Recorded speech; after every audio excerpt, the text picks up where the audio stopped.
Hello, listeners. This episode contains an account of sexual assault. The following trigger warning will play before the account. Proceed with caution.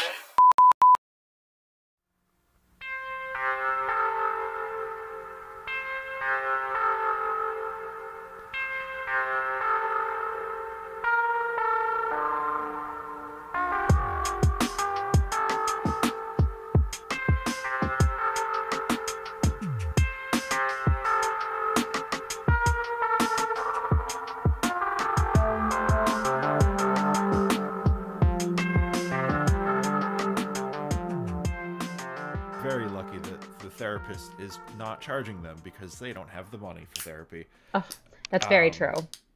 It's very... And, I really hate you for that, dude. I wish I had free therapy right now. yeah, well, don't we all? And bringing to the stage a very special guest, Annamarie. Hello. All the way from Jacob Bodman's land in Oklahoma City. Yeah. Oh, I thought you were from Texas. I'm sorry about that. No, I'm originally from Oklahoma City, and then I moved to Connecticut for a couple of years for law school, and then I've recently moved back. Okay. We're in Connecticut. Hartford. North Haven? Oh, okay. Yeah, Nice. I was in the capital city. On January 6th? Oh no! Oh No, my no. gosh! Connecticut's capital city. Oh my goodness.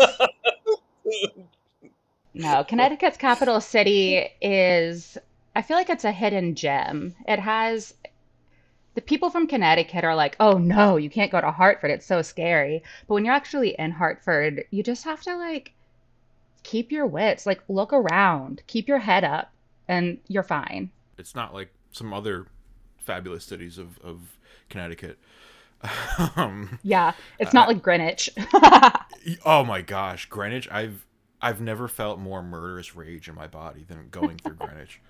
I used to have to go to the Whole Foods in Greenwich, and let me tell you, if there's one place on earth where you're like, oh, if there was like a drone strike right now, it might be okay, like because you're like It's there's too nowhere much. else where I felt like it's There's too much. There's too much money in that county down there. Like literally you're a 20-minute train ride to Midtown Manhattan. And so that's Yeah. where everybody lives, and Yep. it's a whole And different it's just world. like people. It's like the families who have had money since the Mayflower. Oh So, yeah, the like, DAR is alive and well. they've never understood like not having money, and like their whole family talks about money like it's just like Just the point of references are completely different from everything that I would know. And it's part of the reason why I went there, but now I'm back and I have this perspective, and it's hard to be like back in your old haunts because I feel like I'm a whole different ghost. Like, What do you think the Northeast, like kind of perspective-wise, how do you think that changed you? Or or um, did it? oh, I think it did, most definitely. I have a deeper level of just like understanding on certain things, as well as a way of viewing the world, because there are so many things that were just talked about in regular conversation that I had never heard of, like the Mason-Dixon line being brought up in regular conversation so regularly. Um, and it's like I'm from Oklahoma, and so like they're like a lot of people in the Northeast and along the East Coast, their points of reference for history are a lot further back than in Oklahoma. So because Oklahoma became a state in like 1907, something like that, and so by that time they've already done all of these different things that has been happening. So just my concept of time, I think, is one of the biggest things that changed, because my references on time, I was like, oh, that happened so long ago. And they're like, that was only 20 years. And I'm like, oh, my bad.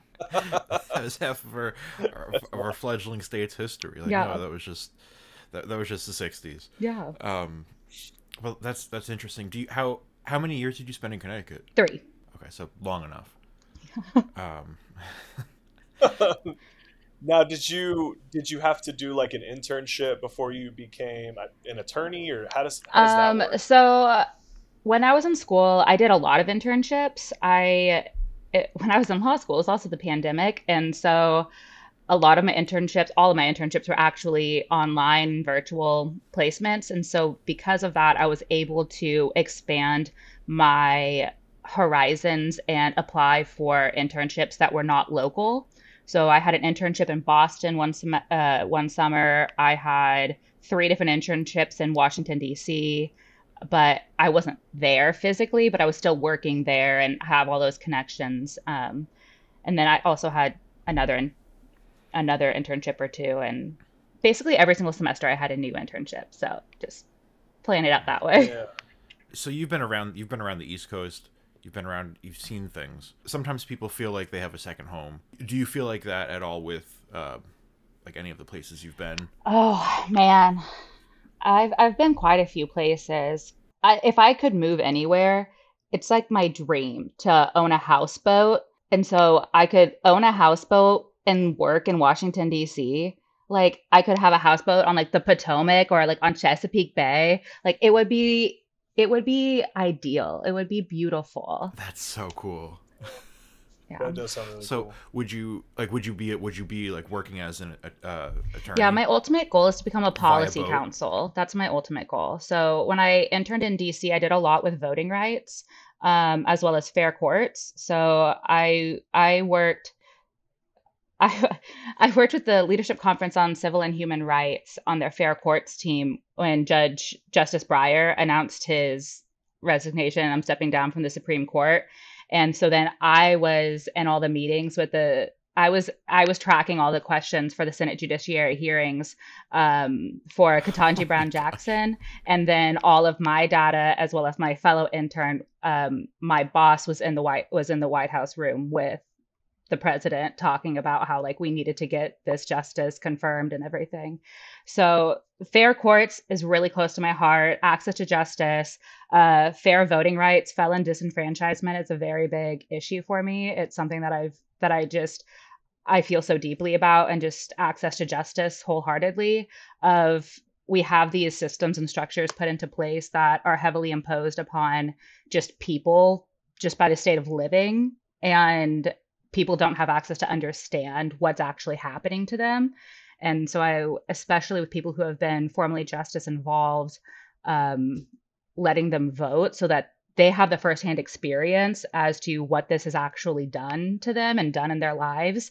Um, and then being able to then fix that or be a part of some sort of change within that to right those wrongs, because so many of those wrongs have been written by certain folk, and that's not necessarily White the demographic that males. is most heavily hit.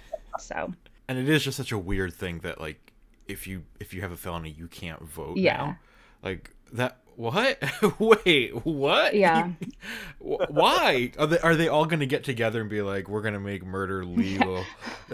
like, like is that I That's mean it's not even cool. most No, felons, I but think like I instead of even using that word of that you just used, I would say justice involved. Just it's more yeah, of a status rather than who a person is. exactly. Yeah, Exactly. that's a great Yeah, point. because even the framing of it is just it's made to put someone down Yeah, and put them in a box where they're different because of their That's true. because circumstances. the law yeah because the law found them in a certain Oh state dang. and decided that they were worth Yeah. prosecuting. That's really interesting. I've never thought of using a different word for felons. That's definitely something I want to Well, do though. it's That's like calling interesting. people who don't have houses homeless. Like, it's like you're automatically Yeah, putting them yeah, in a box and you're setting them up for Hmm. failure in your mind yeah. Yeah. because Well, they are in the a term different status homeless than didn't you. really come about until like the 50s or 60s during the big boom of Really? suburbia, and whenever being unhoused was actually a like, oh, what's it called? It's have you seen Rambo? It's like in the first one, it's what they arrest him for. Vagrancy. That's what it is. You can become Yeah, you're yeah, yeah. arrested just because you are unhoused, and that's the only reason why. And then it's also the whole dichotomy between a home and a house, and why what are the terms that we're using. Anyway, off topic, not why I'm here. No, No. yeah, No. no. I feel you. Yeah, What are we, Spencer? What did you say we what are we? What are we about to say? well, I'm gonna start saying I'm not bisexual. What? So coming to terms with that, coming to terms with kind of your identity, how did things start for you religiously in your upbringing, and what was your experience with that? Yeah, so I was a cradle Catholic, born in the church wholeheartedly. I was in charge of for the entire church teaching vacation Bible school when I was 10 years old. I was in charge of everything. And then my mom also worked at the church. And so I took all of the classes to become like a religious educator. So whenever I was in high school, I was going through confirmation classes, but I was also teaching all of the other classes that would happen at the church. And then I worked at church camp, and I went to church camp every single summer. I think I spent 11 summers at church camp that I was a part of out there. Um, and then I did my undergraduate degree in theology, and I had a double minor in history and philosophy. And that's where I met you, Spencer. We went to the same Yes. undergrad. Yes. And then I worked at a church for 2 years as their director of religious education and faith formation. And I rewrote from my own studies all of their religious education curriculum. Um, Oh wow. yeah, I have, and heavily around the sacraments as well, because Is it still being used oh, heavily, no, absolutely not. there? The minute I leave, no, nobody. I do not think I left on good terms because there was also a lot going on. But I left basically whenever I first started. Um, I reported to 5 women who were all heavily educated, so versed in so much. They really understood what I was trying to do. And then whenever I left, all 5 of those women had been fired and had been replaced by 2 men. And those 2 men did not listen to anything that any of us who Yes, had been yes, working in yes, this yes, for yeah. so long. And so I felt really isolated in my opinions and in everything that I was doing, as well as I really felt like I was living this double life because there was so many moments that things would happen and I would have to, whenever I was teaching and I had rewritten this curriculum, I would always have to be very cautious of what I said. And I would say, well, the church teaches this, not I believe this. And so like, I think this or anything like that. It was always the church teaches this, the church teaches this. And trying to play that fine line between of who I am actually versus like what I can present. Because for instance, so my brother is gay and he is married to a man. And whenever I was working at the church, my brother was going, it was like gay pride parade. And I had put on Facebook that I was interested in going to the parade. And I got called into the priest's office and I had to deactivate my Facebook. Oh my Oh my gosh. goodness. Wow. It was, and then I also got called into the priest's office because he told me my legs were too long and that I needed to, because like he's like, you have too much thigh. Oh my good. I don't think I left on the best terms Yeah. because I asked for like a month of just leave to figure things out. And then I just left. Yeah. That's awful because it's like it's the double. It's like, oh, that's both like a male, like, doing sexual assault or like, like sexual harassment, and it's also like heterosexual violence because that's a gay man attacking you for being, in his mind, heterosexual. That's a little joke I just did because like that's such a like a Simon on like to be like, oh honey, your legs are too long, like hide that thigh. Yeah. It's like, is it fashion? Is it fashion advice? Like what are you like what are you? Yeah. And I mean, So I just took to wearing jeans and like long sleeve baggy shirts that's because like, it was too much. to have to Yeah, think you're like, I about want what to And you keep it's my like, paycheck coming. I don't want to like. I yeah. hate that idea that you have to think about what you look like to please supposedly celibate men because they're the only ones that Yeah. are complaining. like, Yeah. like what's the Yeah. deal? Like, come on. Yep. I'm sorry. Now, I'm So sorry. when you say you left, Uh, yeah, you left or yeah. did you leave? Was it just leaving that, or was it leaving religion? Was it everything? I think it was a really, I was about to say it was a come to Jesus moment. But basically, it was just like, I got to the point where I couldn't live two lives anymore Hmm. because also at the same time, like I had that stuff going on, then I also had personal stuff going on. Um, and so basically, like on the personal level, why I felt like I was living a double life was my roommate kicked me out and I didn't have anywhere to go. And so my boyfriend, now husband, was said, "Well, why don't you just move in with me?" And I was like, "I can't, I can't do that. Like, I can't cohabitate. I will lose my job." Because whenever I was actually working at church camp, I had a colleague of mine who she, like, one of my fellow, like, co-worker, what is that? Fellow counselors. She was like sick and like vomiting, had to go to the ER. And she had listed her boyfriend, who she was living with, as her emergency contact, and they fired her instead of like sending her to the ER and giving her stuff. So like I had experienced that happen before. So whenever my husband, well, boyfriend, now husband, had told me to move in, I was like, this is an even bigger situation because Yeah. it's not just spending a week at church camp. It's this is I'm in charge of 400 kids and 45 teachers. Hmm. Like this is a big deal. And so I didn't have anywhere else to live, and so that's where I left my job because I couldn't do both. Yeah.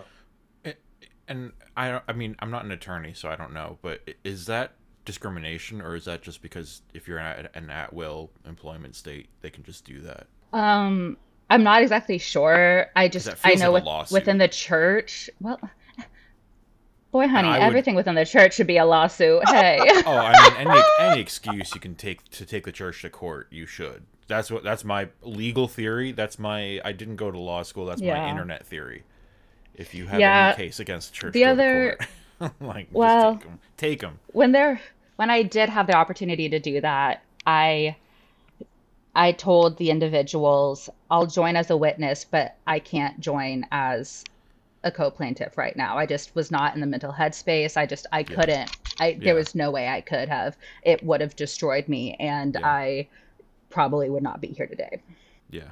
No, it like, I don't think people understand the scope of what happens when you put yourself legally on the spot for something like that. You get certified mail, you get visits, you get Hmm. calls, you get a lot of scary things happening to you, and all of a sudden everyone knows where you live Yeah, and everyone wants to talk to you. And yeah. No, I mean, yeah.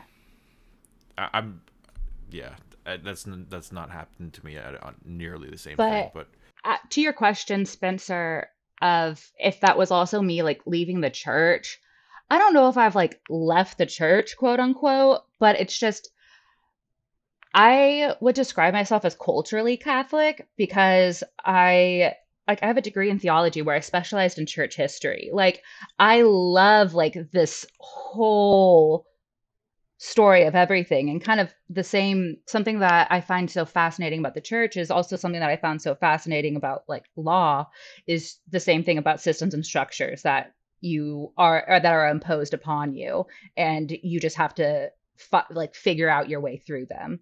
And so like the whole cultural aspect of being Catholic, and it's something that I toy with today of like I didn't get married in the church and my daughter is not baptized, but I did have a naming ceremony and she was like christened, you know. It was like a secular baptism, but and my husband and I have talked about like a convalidation in the future, or if we want Etta to that's my daughter, Etta. If we want her to be baptized, and I'm like, well, the age of reason is like 7, so she's got a few years to figure it out. Like I don't have to figure it out right now. mhm. Yeah. So No, that's really cool. I like, I kind of feel Catholic in that sense too, where I still enjoy some of the traditions and yeah. some of that. Yeah. So The music is so good. It's very good. so good. I've got an indelible mark on my soul. What am I gonna do? Forever changed. Yeah. You want it to be like a thing that you can wholeheartedly support without it Yeah. being this kind of glaring. It was weird. So last time I went to church was actually Christmas last year because I really just wanted to sing Christmas carols. Hmm. And the Fair. priest went on this long homily. Ooh, And yeah. oh my gosh, so many things that he was saying. I'm looking around like, are you listening to him? Do you know what? Did you just hear what he said? And it was just like, I. It's the double speak of, oh, we care about everybody except for blah blah blah blah, like listing all these ones out, and it's so explicit in that, Mm-hmm. and everybody's just nodding along, and I'm like, can we just get back to singing songs? Like, Yeah, yeah, Yeah, this is not right. they yeah. tend to do that on Christmas and Easter when they know the big crowd's there. They want to say something inflammatory and really kind of remind everybody, hey, why the fuck are y'all not attending? Made me not want to go back. One of my parish priests, I forgot if it was Christmas or Easter. He goes up to the, like, it's the vigil mass though. It's like the midnight mass, and he goes up for the homily. He pulls out this big paper, and we're like, oh no, because he can sometimes go on, and he looks up and he says like the holiday, like happy whatever it is, love God, love each other, whatever, and then he puts the paper away and he walks away, and that was it. Everyone was like, yeah, like it was like the best homily, because at the end of the day it's like, oh, that makes me want to do those things now. I do. Like, instead of going up and Yeah. just That propaganda. was, I think, the best homily I ever heard was from Father Carl, and he said, love God, love each other, and have fun. It doesn't have to Yeah. be any more difficult Yeah. than that. Dang, that should be, instead of live, laugh, love, let's update it, because that's a little better. Live, laugh, God. Yeah. No. But like, would you say that being a youth minister, that because that was your title, right? Youth minister. I was the director of faith formation and religious education. Okay. Would you say that that's where you were kind of discontent, maybe, or kind of, this isn't really me? Did that start sooner than that, or was it? Oh, I guess that started back in like middle school. And I had this like deep sense for a really long time. And then, if you don't mind me going on just like a bit of a Go ahead. Go story for it. here, Yeah. and this kind of also ties into what you were going to talk about today and everything. And just fair warning that some things that I'm going to talk about are very hard for the soul to hear. But this is what happened. No, I started having a sense of just discontent or just like confusion whenever I was in middle school, because I was raised so deeply sheltered from things that I had a really hard time putting together what was the difference between being in like your little Catholic bubble and just being out in the world. It's really hard for me to like think back on some of these experiences and just like the naivete that I brought to them, because I legitimately knew nothing else. I did not know that that was possible. Whenever I was in 8th grade, my older sister ended up pregnant, and she was 20. So my older sister was 20 and ended up pregnant. She's not married or anything. And when she told me, my first question to her was, well, you're not married. Like, I physically didn't, like, wholeheartedly within my whole entire being, I did not know that you could get pregnant outside of marriage. Like, I didn't know. Mhm. And like, that's something that's still like, I cannot believe I asked her that question. Like, that was so rude of me whenever she's already going through like a really hard situation. And throughout my, oh, I'm gonna cry. I love my niece, who's now like 15. Like, this was so long ago. Um, I throughout my entire I was the only person. I was in Catholic school. My brother was in high school. My sister's older, so I was the only person still at the same Catholic school that I had gone to for the last 10 years, that my sister had gone to and my brother had gone to before me. Like, we were so known. It was also so tied up. It was the school at the church that we grew up with, so everybody knew all of our business. But my entire 8th grade year, whenever my sister was pregnant, I was told, you're not allowed to talk about your sister being pregnant at school because it's outside of the church, and like the church won't like it because she's not married. And so I didn't understand about how I was told that all life is such a miracle, everything is so great. And then here was my first experience with somebody who was pregnant, and I was not allowed to talk about it. And in fact, I didn't talk about it until after my niece was born. Mm-hmm. So my entire, she was born in April. So like my entire eighth grade year, I just, I had this weighing on the back of me. And when people would ask me how my sister was doing, like I couldn't say anything. Um, and I was just like, she's fine, and like change the subject. And it was really hard because here's my brother's in high school. He's not at a Catholic school. He can talk about anything he wants. Here's my sister who's going through a whole lot, and her and I just are not connecting because I can't, I'm not allowed to speak about it, Mm-hmm. about something that's happening so deeply to her. And then, so I think that was really like the beginning of just not understanding these two worlds.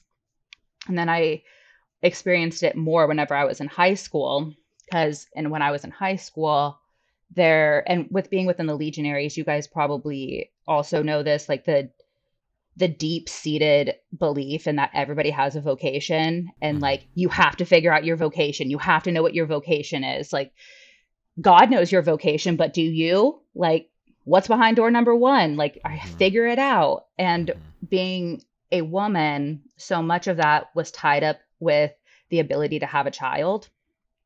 And it was either you would become a religious celibate or you would give birth. And if you couldn't give birth, I was told that it was the right thing to do then for your husband and for whoever, that don't put them through that.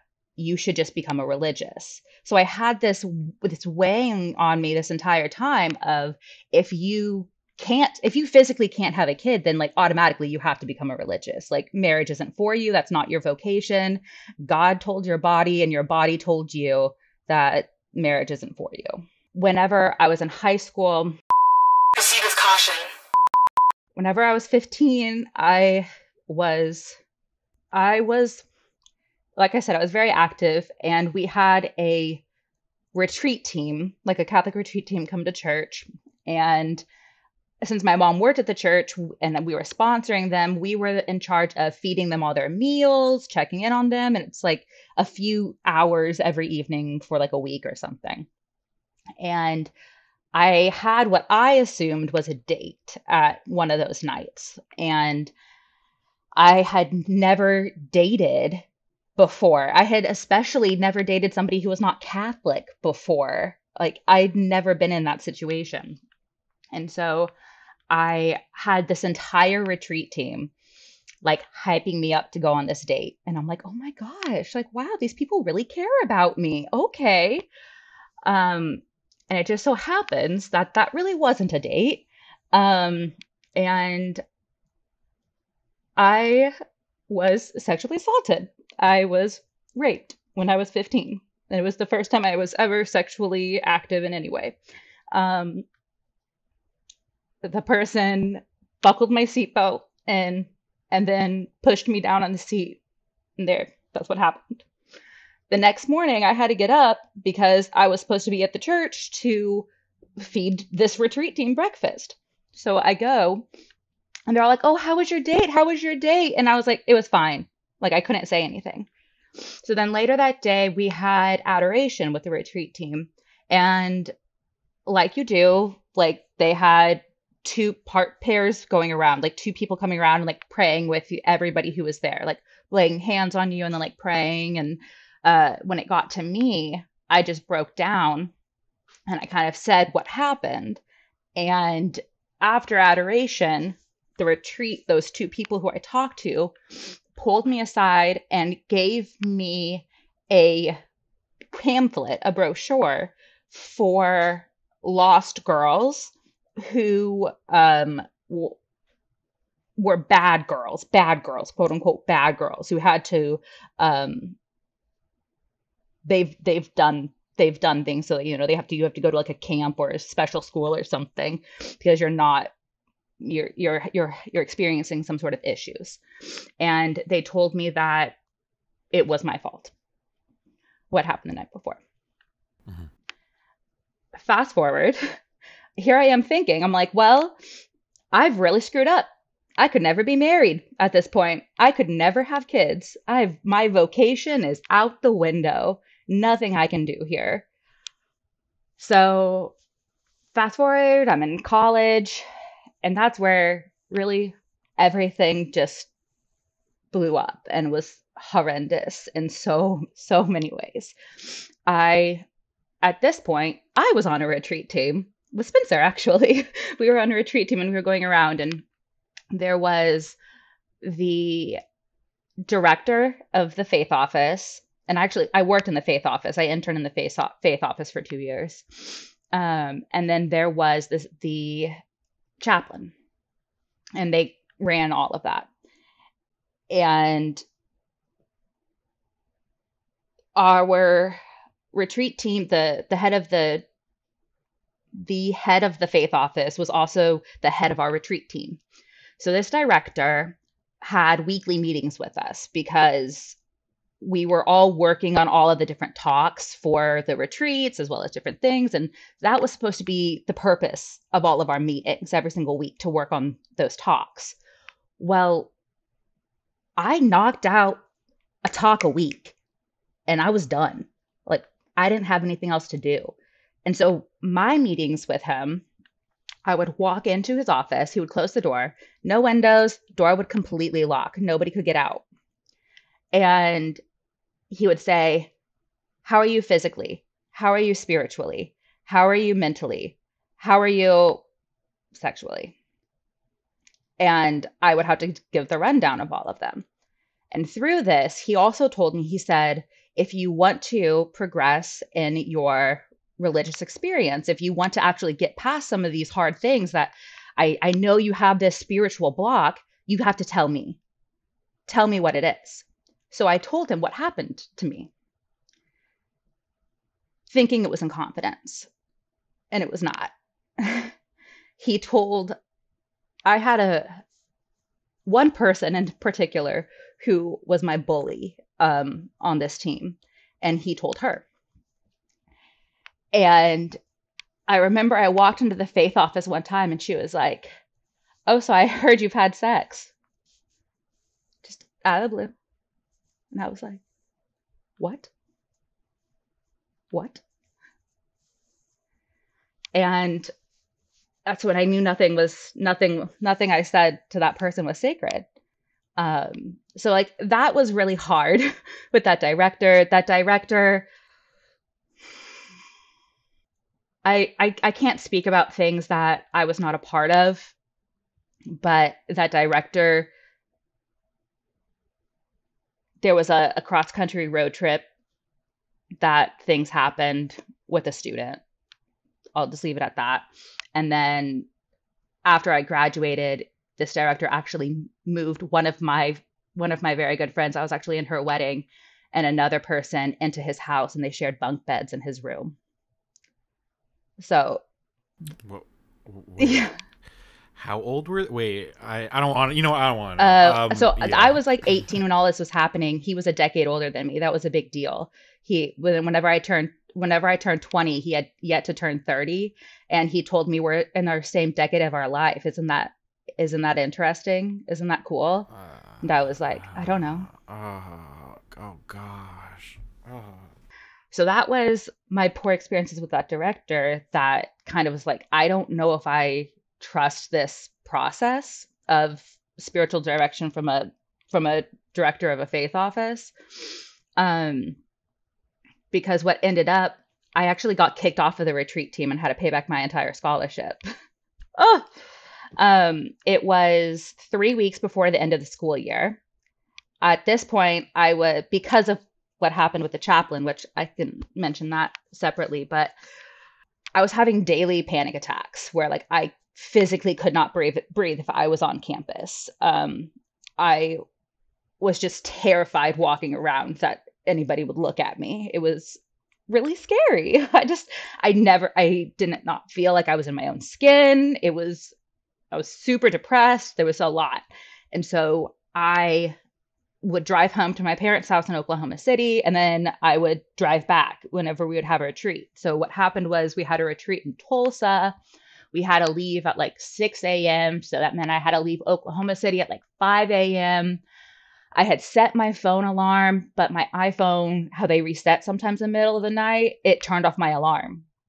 And so I woke up at 6 a.m. myself, and I'm trying to call this director, being like, I can still make it to Tulsa by before the retreat comes. Like, I can still be there. I can make it. I can make it. Don't worry about me. I'm just going to drive separately.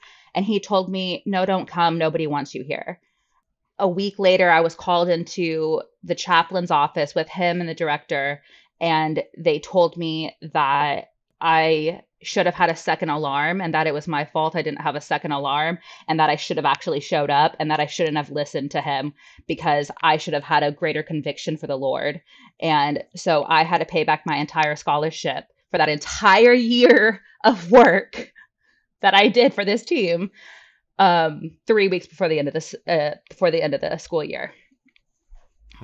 Sounds like a Yeah. scam to me, but Yeah. It's fucking crazy. I would tell them something. I would tell them something else about the Lord, if you know what I mean. Yeah. That's awful. Okay, I don't know where to start with this, but I was at work, and also like they had such a deep, intense like control over your work schedule. It was such a deep, like I couldn't do extracurriculars. I got cast as a lead in a school play, and they told me that I had to like turn it down. I couldn't take the school play lead because there might be a chance that I would miss a non-mandatory event because of it. You know, different things, like they were very tight on that. Since I worked in the faith office, they had an even greater sense on my schedule. So when it came to outside employment, I was only allowed to have 5 hours of work. So having to repay that entire scholarship, I was only able to work 5 hours a week, like because of it. So I'm like, great, have no money now. Wonderful. But I was at work and I had like a 15-minute break, and I got a call from the Title IX director at my university. And she is like, do you have time for an interview? And I said, no, I'm on a 15-minute break at work. What's going on? And they said, well, this chaplain is under investigation, and we have binders and binders and binders of names. And I'm just flipping through page by page and putting my finger down and just calling random people and asking if they want to tell their story about whatever happened with this person. And I was like, well, I can't talk about that right now. I'm at work. And they're like, okay, well, I'll just mark down that you didn't have anything to say. And I was like, okay. Hold on a second. Hold on, that's not what I said. That is not what I said. Yeah. I have so much to say, but I have work right now. Oh, so you have nothing to say. Got it. Oh my God, bro. And so whenever I got back to school and I was there, I physically went into the Title IX director and I said, were your questions about the hugs and the kissing? And she was like, well, we've determined that it was just a pocket Bible. And I said, I don't think that was a pocket Bible. So, for context, this chaplain, again, when you would meet with him, locked door, closed, nobody can see in. Myself, a handful of other people. Like I said, she said she had binders and binders and binders. And my professor, who actually got fired for speaking out on this, he's like, this has been going on for 10 years. This chaplain would hug us whenever we were time to leave. Instead of being like, okay, bye, he would give us a hug, and this hug is too long.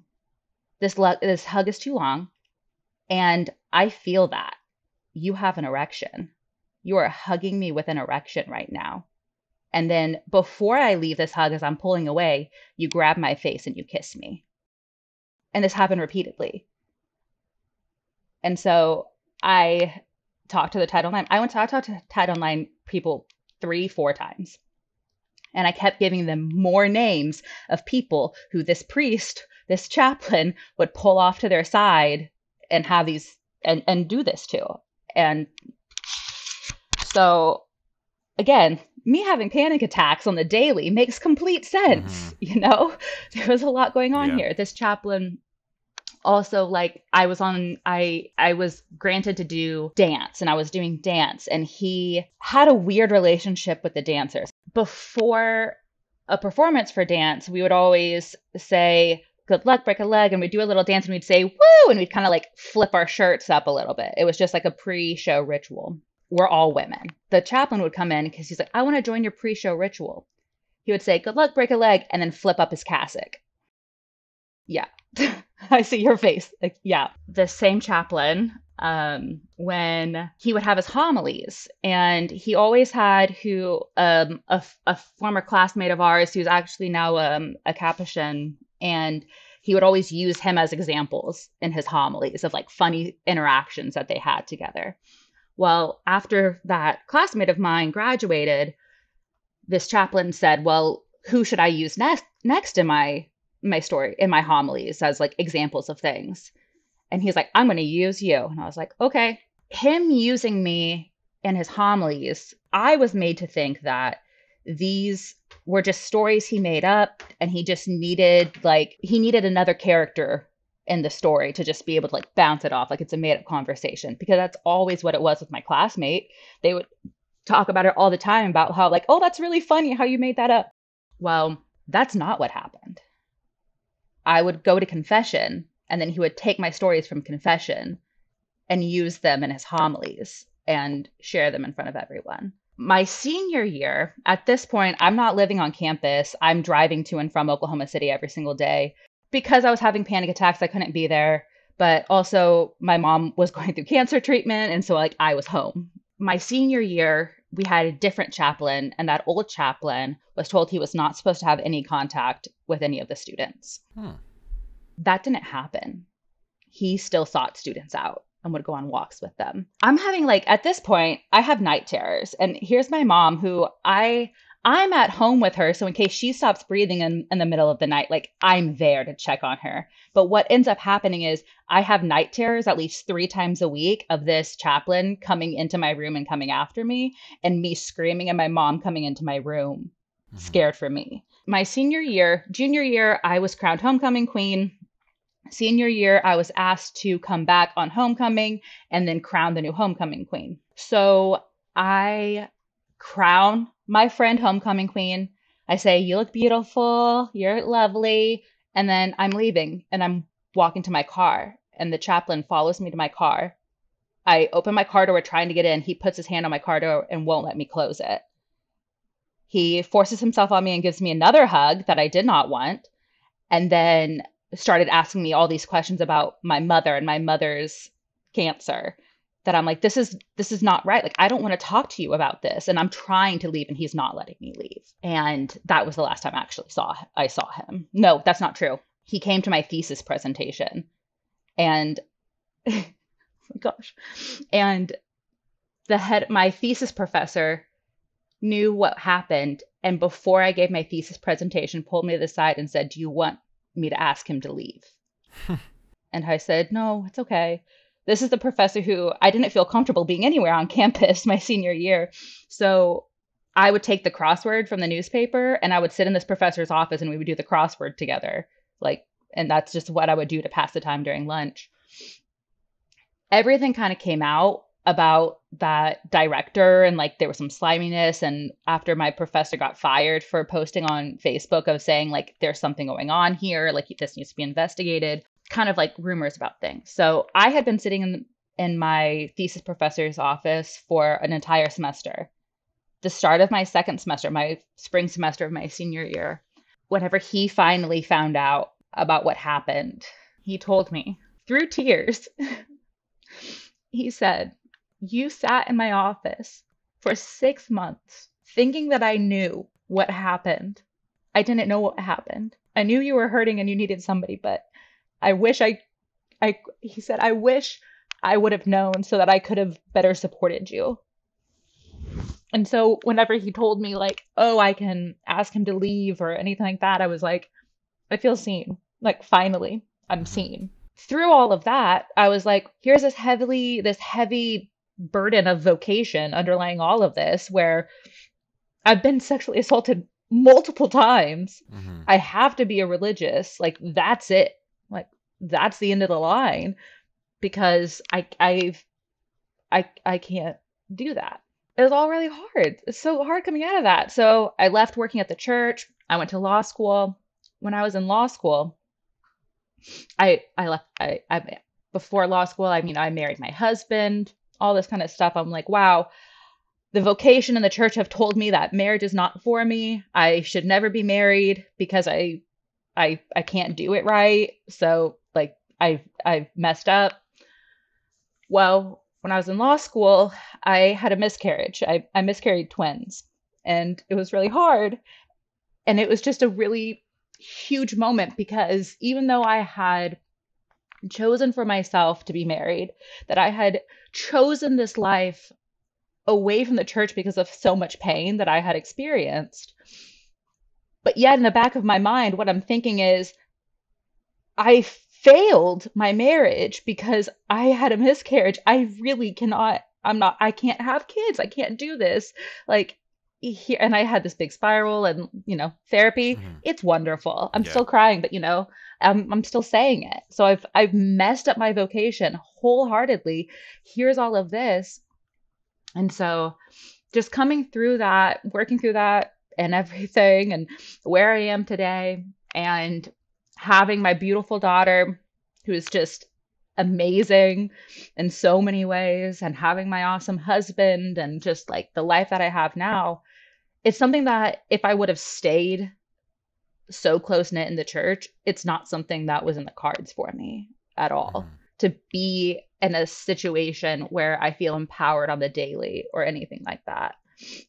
Because when I was so heavily in the church, it was so much of just like pain and anguish and sorrow and hiding and never being able to speak up because of what was happening. So, And it always seemed like there was always some kind of manipulation behind it, oh and yeah, someone in the system who was protected by it, who was yeah, just using just arbitrary hatred yeah. to exert power over you. It's the Catholic story, Oh yeah. I was told I was going to hell and there was no saving me. and it's your fault. It's. I mean, but you hear it every people will like shake their heads and say, "How is that possible?" But you read all of these like reports. I don't know if you read the Pennsylvania one, that came out in like what 2017, 2018, and like everyone since then, it's the same story. You attack children and then you blame them for it, and at the end of the day, it seems like that's the Catholic kind of like the hierarchy playbook of like, how do we keep this under control? Like you just hope that Yeah. enough of them won't say something. Yeah. And it's scary to speak out about, because the church is so big and I've Mm-hmm. had so many run-ins, and then still speaking about like how beautiful it is, and like still kind of wanting to be a part of it. It's just like it's like a hard moment to like battle with. Do you think any of that is, and I'm not trying to be like, this isn't me being an asshole atheist about it, but like, do you think No, any go of ahead. that is kind of the Stockholm syndrome of it, of like being like the Catholic Church will abuse you, and then but you still love it in a way, like, because even I as an Oh, I atheist, see I it. feel it, like I still kind of like am drawn to it when I hear the music. I'm like, oh, what's going on in there? Yeah. Oh, most definitely. I actually, when I was in college and all of that stuff was happening, I was, like I said, I worked in the faith office. We had Bible study once a week, and we were reading through some of St. Paul's letters. And in one of his letters, I remember, oh God, so vividly. I was like, I should have cut and run then. I should have cut and run too many times. But um, we were just, I don't remember what letter it is, but he's talking about, do you actually believe in Christ, or do you just find it really interesting and you want to find out as much as you can about it? It's just like something that you're so fascinated about that you just want to learn more and more about. Or do you actually believe in me? And I told this chaplain and the faith director, I said, can I find my way out? Because I'm definitely in that second category of just like, I find this so interesting. I Hmm. told them both, and they both told me, no, you don't. You are a believer. And I was like, oh, is so this is what believing feels like? Where Yeah. I'm just Yeah. like So do you miserable? guys have any allies or any friends? Like, does anyone actually believe it? Like, is this the best? Yeah. That's Yeah. so weird. That's such a weird Holy shit! gaslighting response. Yeah, yeah. No, no, no. You, No, you believe yeah, it. Oh, no. You yeah. believe in the Tooth Fairy. Oh, yeah. You No, believe you're a in it. believer. What? Yeah.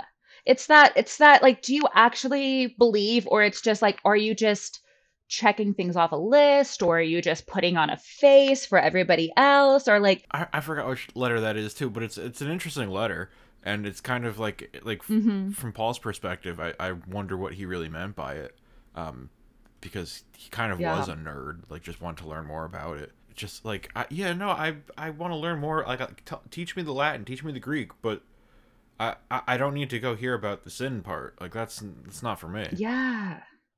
Yeah, most definitely. I need to have a different conversation than the one that they're wanting me to have. Where I just, They would guilt us because they had to use biology to guilt people, mhm. and for the boys it was masturbation, whether or not you actually did it or not, even if it was just like nocturnal ejaculation, they would guilt you for it either way. And it's just like, it's like, oh well, just stop telling kids they're going to go to hell for their bodies. Like, just Yes.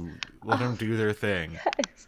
it, Oh, it was it was so weird. It the, was so weird to have to go tell oh, a 40-year-old man in a quiet room that I touched myself, yeah. like, It, a little it's bit longer than normal. it's so Like, true. Whenever like, like you get into that, it's that schema of purity culture that mm-hmm. is imposed within this idea of vocation, where it's like for And me, it's only purity. It's exactly, only purity. only purity. It's So, never like, oh, I thought about having another Reese's peanut butter cup. It's yo, never that. no, They'd be like, that's frivolous. Well, it's like, yeah, I was thinking about like a dick for a few extra minutes. Like, yeah. what's the Oh difference? my Like, gosh. what's the And it's like, difference? oh my God. I went to one retreat and they gave us all wedding rings, all of the girls' wedding rings. And they said, you have to marry the church. No. And then I didn't understand how I could marry the church and then also marry a husband. And then, like, It's what? called Like, it just polyamory. didn't make any Get with the sense. times.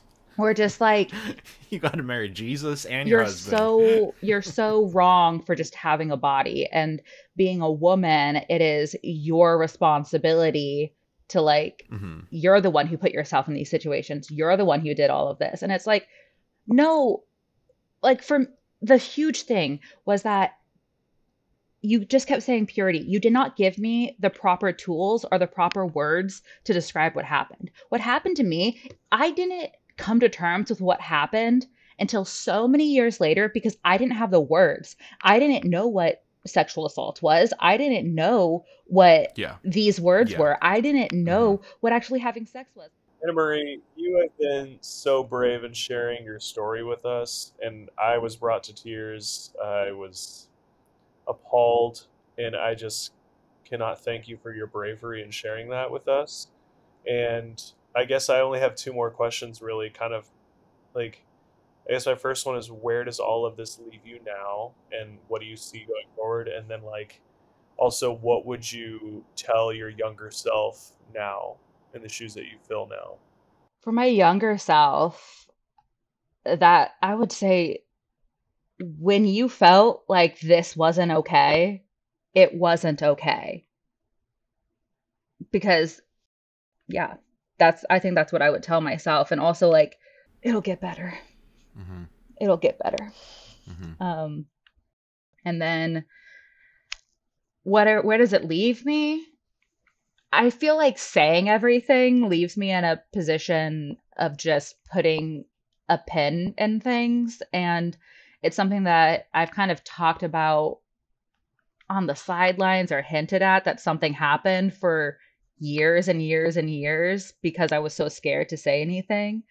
But I shouldn't be scared to say the truth of what happened. Like, I had experiences and I have perspective now.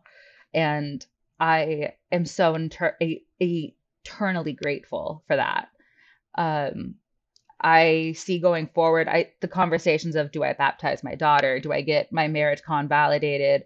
Those are questions that I have time to think about. It's something that still weighs on me, but it's not like a heavy weight. It's more just not even a pebble in my shoe. It's more just like, I have no analogy because I know it's there, but like, I don't care.